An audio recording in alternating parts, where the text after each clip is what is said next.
I'm James Vincent, one of the piano teachers of Vincent Music. I'm going to be taking you through a tutorial on some pieces from Piano Adventures Book 2 today. We'll see how many we can get through. Start off with Niagara Falls on page 18.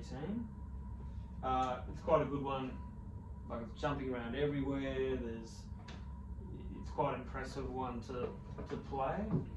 And yeah, it's a bit easier than it looks. I'll just start by playing for you.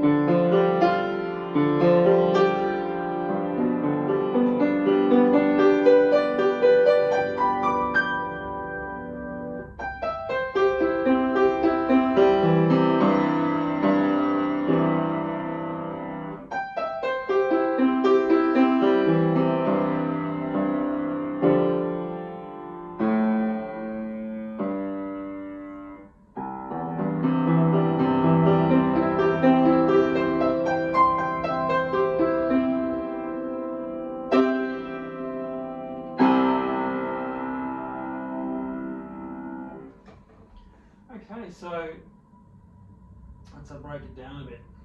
So it starts off in lots of C chords that are broken. So if you take a C chord, break it up like that with 3 bits.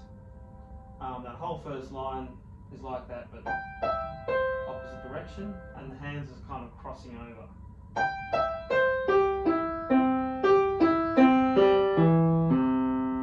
The left hand takes over. The right hand takes over from the left hand. The right hand takes over there. And then you just add pedal. This nice cascading effect coming down. Then the left hand crosses over, so you've just finished crossing over like that. And then you're still doing the C chord.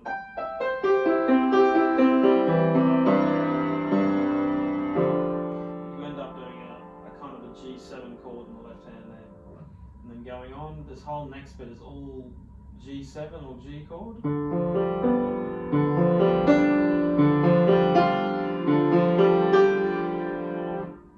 So if you remember your G7, if you take a G, B, D, which is G, like a G chord, and then you add the 7th on top, which is the F.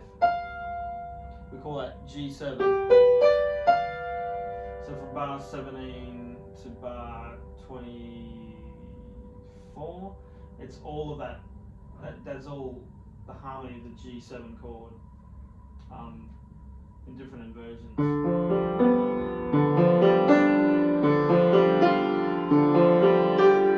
fact, the left hand just does that same pattern, and the right hand slowly going up all the notes of the G7 chord like that. And then from 425, it's all G chord to the DC Al coda.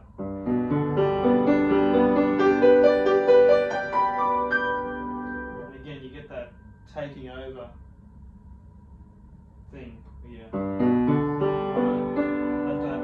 Left takes over where the right hand was. Does it again. And finally crosses over to the top. So DC Al coda is a new concept that gets introduced here. So you go from the top to the coda. So you go back to the beginning.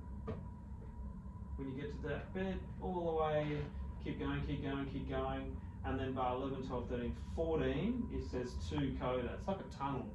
So you go from that 2 coda to where you see the coda sign on the next page. It's like a little crosshairs target in the coda. So when we repeat back, at bar 13, you've crossed your hand over, and then you just keep going to the coda. So you get this G, G, A, G, slowing down, and then move back into doing C major broken chords.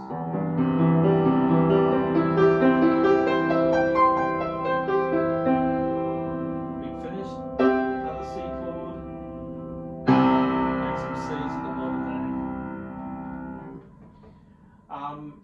basically C and G chord all the way through, or G7 if you like. But yeah, very impressive one to sort of watch and hear. But yeah, it's lots of tricks really, lots of getting used to jumping around to different parts of the keyboard. But yeah, very satisfying. What else have we got here? Might be up to Legato Moderato. So yeah, going through the C's is an interesting thing. So back at page 16, you've got this Octave Warm Up, and it's introducing the rest of the C's that you might have learned as guide notes. So remember, guide notes are the notes written on the music that help you find all the other notes. They're sort of the main notes you should always memorize. So we often learn middle C first, and that's easy to spot. It's usually got the line going through it. In the treble staff, you'll have 5 lines above it, and then the middle C is below. Or in the bass staff, you have 5 lines below it, and the middle C sits above it. If you can see it on this, in the blue part, you'll see middle C sitting just in there. It looks like that, depending if you're on the right hand or if you're on the left hand. And actually, while we've got this up here, you can see all the other C's will take you through. Because at this stage, when you get to know 5 C guide notes, we've got this, the next one's down, which if you're following this course and going through previously, you'll have your bass C and your treble C, which, interestingly, if you turn up this way, they kind of look in the same position. They're sort of like mirror images of each other. So if you go, now the treble C looks in the same place as the bass C was, and vice versa. So that's a handy thing to remember about C. Same with that low C right down here. And the high C, that's 2 ledger lines up, that's 2 ledger lines low, down, and that's like a mirror image.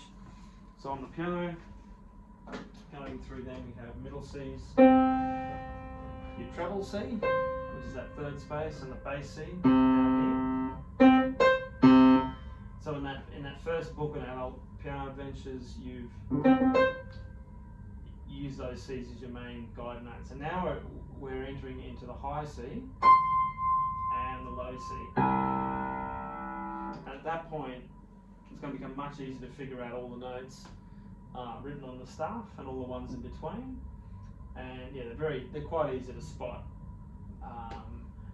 So yeah, low C, bass C, middle C, treble C, and high C. So this Octave Warm Up goes for all of them.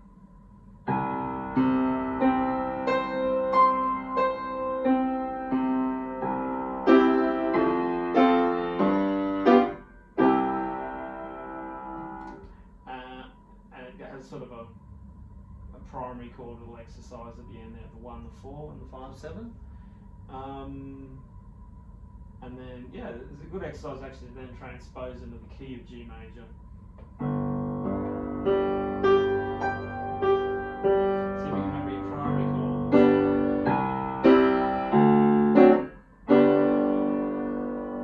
It's good, sort of revising key of C, revising the key of G major.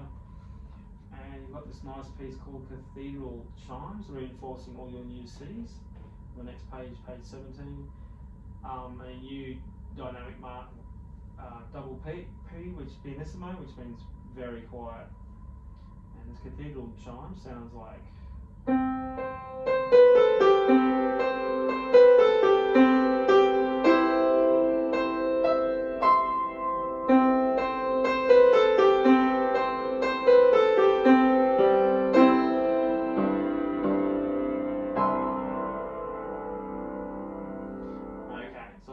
So I actually made a little mistake there. Let's see if you guys can work where I made that mistake out. I kind of improvised somewhere there in the right hand. Immediately when I did, I realised that wasn't right, but I just kept playing to sort of, show going on, just make it sound good. But yeah, see if you could spot the mistake I did. A good test for your ears and what you're reading there. But as far as challenges in this, It's basically revising all those C's and the new C's, the high C. So some moving, so bar 5 to the end of that line, you've got a sort of that motion, and you lift, move up to the next one. At the end, bar 13. It's fairly straightforward. You're going to lift your hand to go down, and your right hand goes up. There's only sort of going in and out now. In a bigger range on the piano is a good challenge for that. And what else can we do? Niagara Falls. So this is a good pedaling exercise on page 20.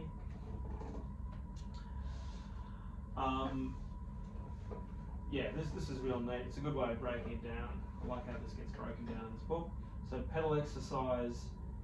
If you can say, you can think it, but it's better to say it out loud first. You're going to go up, down, hold it. That's the action of your foot. So as your foot presses the pedal, heel on the floor, ball of your foot on the pedal, like you're driving a car, you go up on your foot for the first beat, down for the next beat, hold it for the next 2 beats, which will become up, down, hold it. I realise you can't see it from there. I could actually move the camera down here briefly. You can see. Let's see if you can see that. You should be able to see it. And to get a sort of there we go. Up, down, hold it. Up, down, hold it. Even though the first one's unnecessary, as you go through this pedal exercise, no need to see the notes, just the action of the foot is what we care about here. You do this thing called legato pedaling or sustained pedaling. You want to make one bar, one note join to the next note without a gap. It'll sound like down, hold it, up, down, hold it, up, down, hold it, up, down, hold it, up, down, hold it, up, down, hold it, up, down, hold it, up, down, hold it. Listen carefully, there's like no gaps between that. Up, down.